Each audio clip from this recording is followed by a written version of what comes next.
So, just as we've done throughout this entire class, right, we draw a simple picture, we make a control volume, and we look at conserved quantities in that control volume. Right?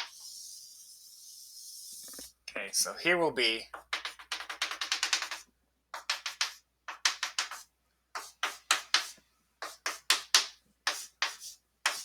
here's the control volume in this duct.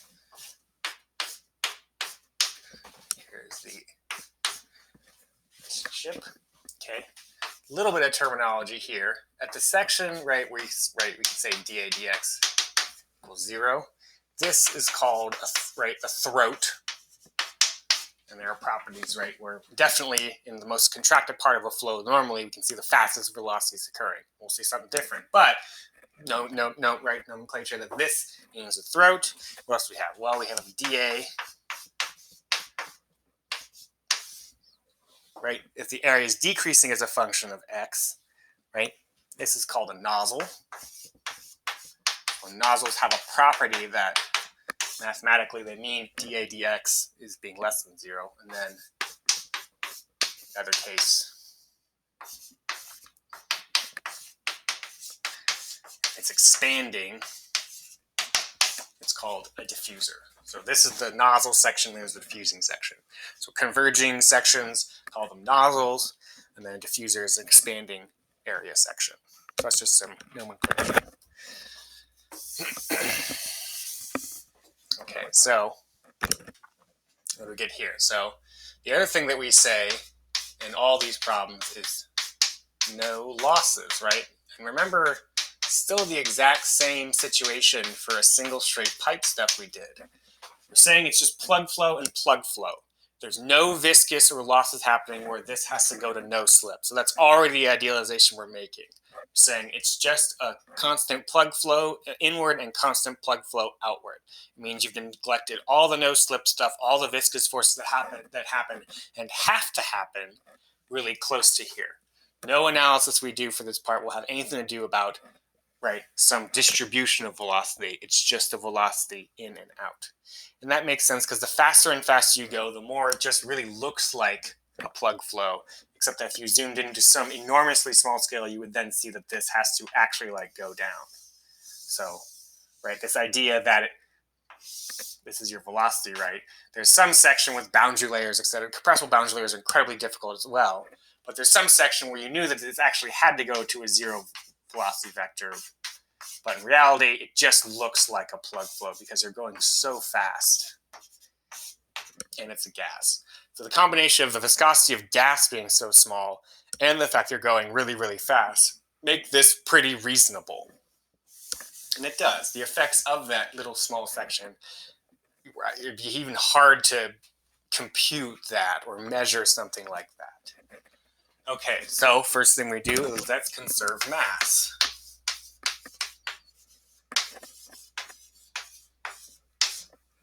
Okay, conserving mass, right? It's just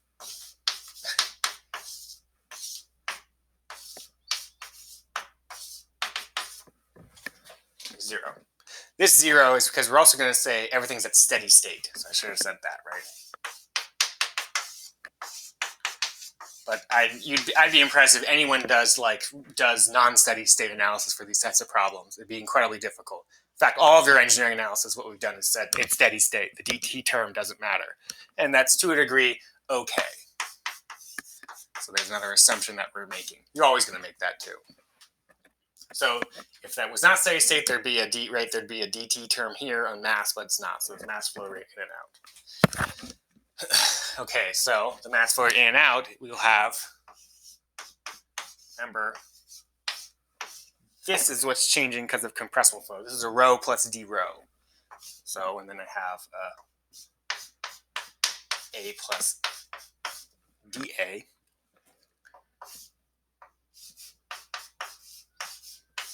dV.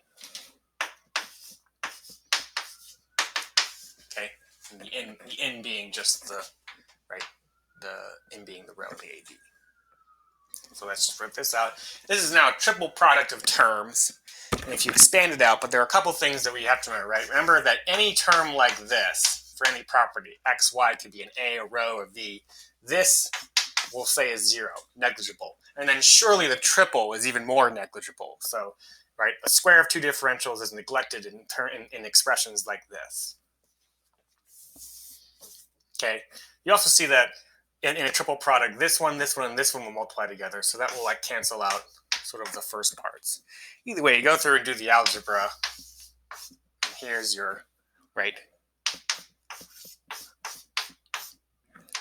sort of our first like concept of flow in compressible systems.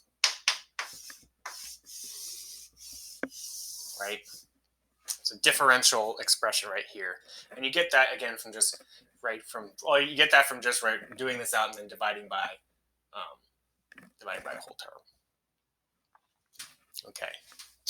So already pretty cool. It tells you about how, right, it's telling you about how the mass is distributed based on velocity and area and density in this compressible problem. Haven't even talked about Mach being high yet, but a lot will just come from this already. Okay.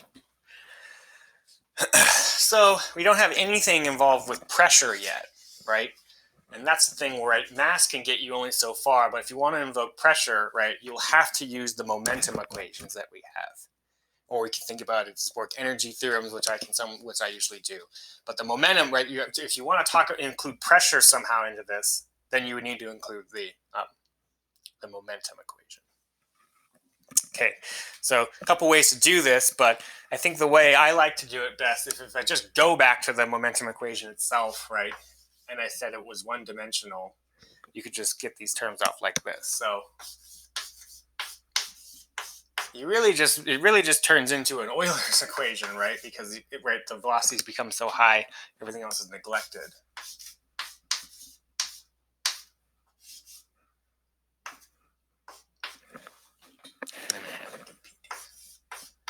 Right? This is really just the one-dimensional Euler equation. Make that a V. Okay. So this was the momentum equation in the Navier-Stokes. I think in the first lecture I wrote the other one down, and there was a viscous term, and there was a second viscosity term. But the expression or assumption we made that there's no viscous losses kill those terms off based on the parameter. It's not true, by the way, because we already know that there's no such thing as this. This doesn't exist. There's always viscosity to any sort of fluid. So like, right, dry fluid, sometimes this is said. This is an approximation, right? And this also is never true for compressible flow. But if you make that isentropic assumption, you say they're 0, and they kill off all those lost terms. So you end up with just this momentum equation. Okay. So with just this momentum equation, we said steady state right there. And then what do you get? Well, this is something I like a lot.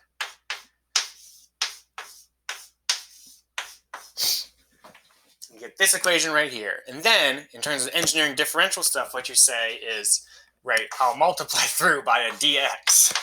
And that gets rid of these things as well, right? So dx here as well gets rid of them. And then you can write down these little therefores, right? Right, you can solve for a 1 over the density negative dp, right? And yes, in fact, that does come from doing that. It's not rigorous to do this. It's not rigorous to divide by a dp, but you go ahead and do it because we're doing gas applied engineering mathematics, and it works. The rigor of things like this is incredibly difficult, but I think it amazes me that we get to do these things. So for this whole section, I do a lot of this stuff just because it's really fun to be able to be that lax, right? Right, I multiplied by a dx to cancel these things out. That's not really can't really do that, but we go ahead and do it. And then I divided by a dp, so I have this dv dp on this side, and then negative comes about. So I have now an expression for 1 over rho. Okay, so before, right, we had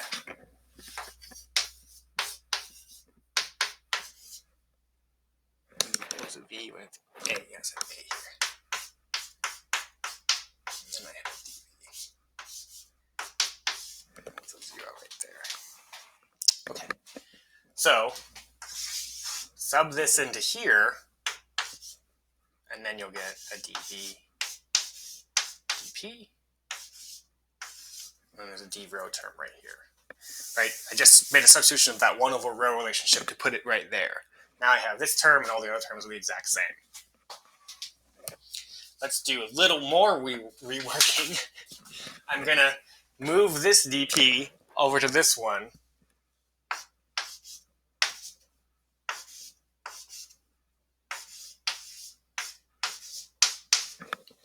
Okay.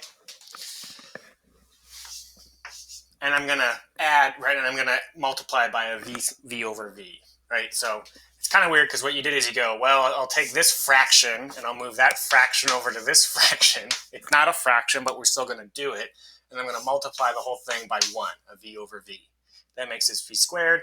I get a dv over d, and then I get this expression right there, right? Total. Oh, hope you drew this picture down, by the way. That was the control volume we did to get to all these relationships. Okay, there you go right there. Now, what do we have? Well, remember that d squared, right, for a constant entropy, or for isentropic processes, that's this relationship we get. So that means this expression, remember, I'm only working on this term right here. So I've left, those terms are actually all the same. So for here, this is 1 over c squared. So let's really piss off the rigor police right now, because now I'm just going to flip this like it's just a fraction to get 1 over c squared. So it's really get those mathematicians' blood boiling. Okay, so now I have an expression for here, and then I get this c squared dv. Right? And that just comes from doing this incredibly non-rigorous thing, but you get this expression right here. Well, what's that? That's nothing more than Mach number dv. All that work for this d rho, right, for this d rho over rho, relative density change, right? This expression invoked the momentum equation to get an expression to get Mach involved. Pretty impressive, I think, for as loosey-goosey as some of these things are. The differential stuff does work out and you get these relationships. So remember that, like, in incompressible flow, we always use the continuity equation to derive velocity substitutions. But for compressible flow, we went the other way. We used the momentum equation to sub in velocity, to use the momentum equation to sub in a velocity expression. So it's not exactly the same process. We don't use the same techniques always. Okay. But merry along we go. And now I've just expressed this density term in terms of a velocity. So I've related how density changes to velocity. And then you get this expression.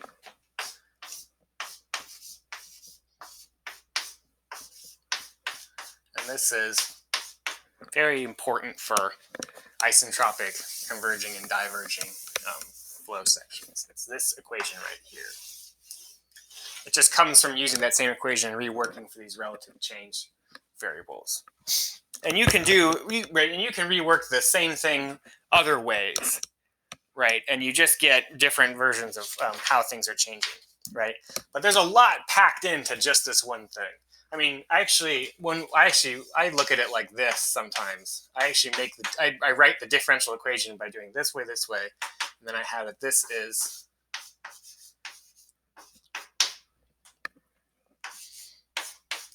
right. So this is actually really what it is. It's an ODE, right? So this is a nonlinear first order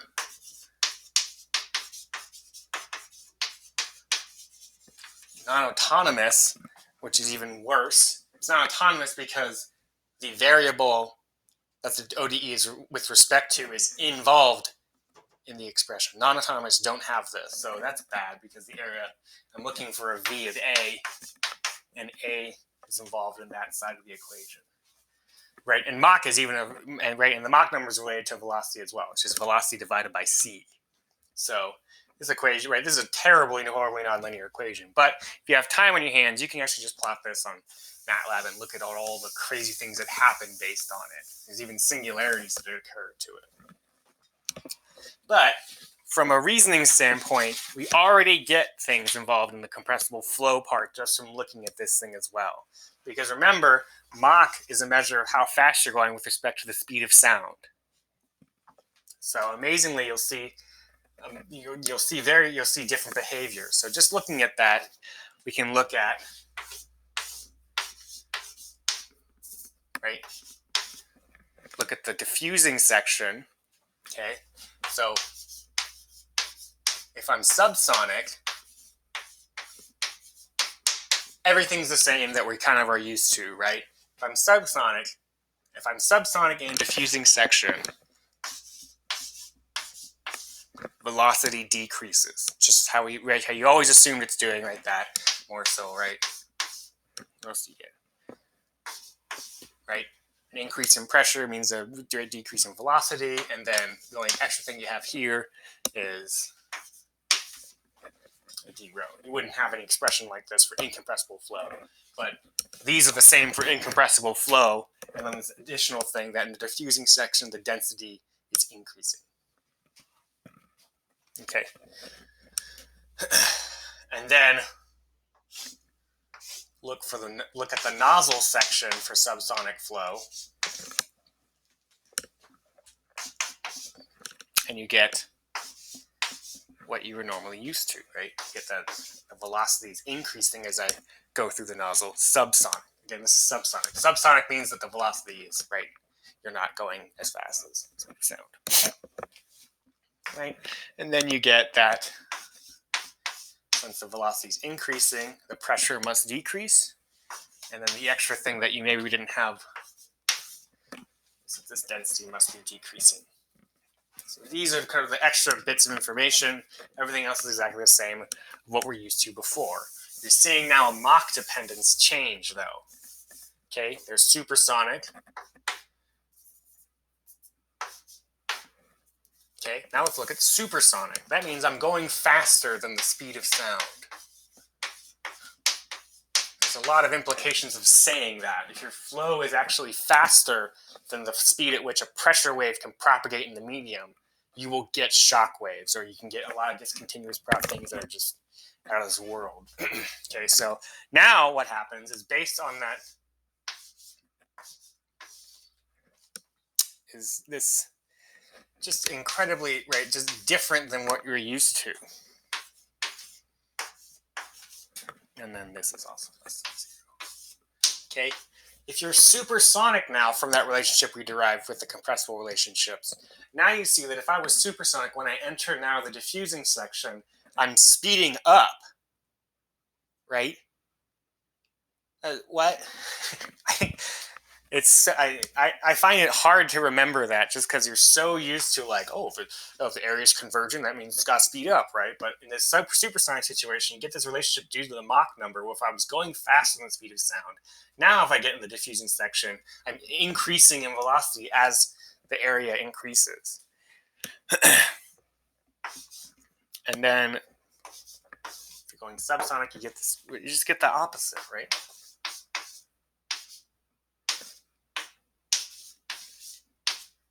Okay, and now if I go into the nozzle section going supersonic, I'm getting that dV has to decrease. So there's just a lot. I think there's a lot to uncover in that, just from trying to rationalize things when it comes to nozzles and diffusers. But the idea that once you pass Mach, it totally flips the situation. If you're below Mach, it's all basically the same. You only have this d rho relationship that you have. Okay. And by the way, the other relationships come from just reworking that other one that we had before. So I think I'll just go ahead and put all these. You're just rewriting the same thing a couple times, but let me just put them all up there. So these are sort of the good rationale equations we have. Okay. So there's this one.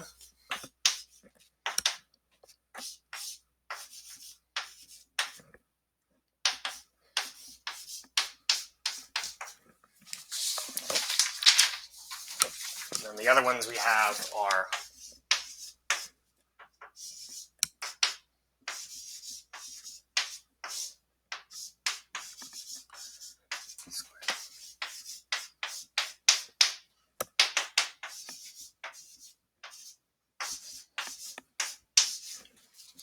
and then there's another one.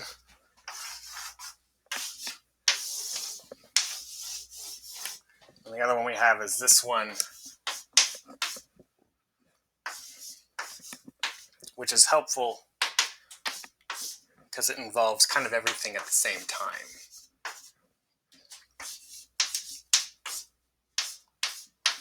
Okay. These are just reworking that last one with substitutions involved. These don't really matter. If the interested student can just do them themselves. This is the one that you always look at. But you got these relationships that d over d rho is negative this. But this one's interesting because this is saying the change in pressure, and there's a dynamic pressure that's involved. You still get this relationship right here involved with dA over A. So those things are pretty interesting to look at.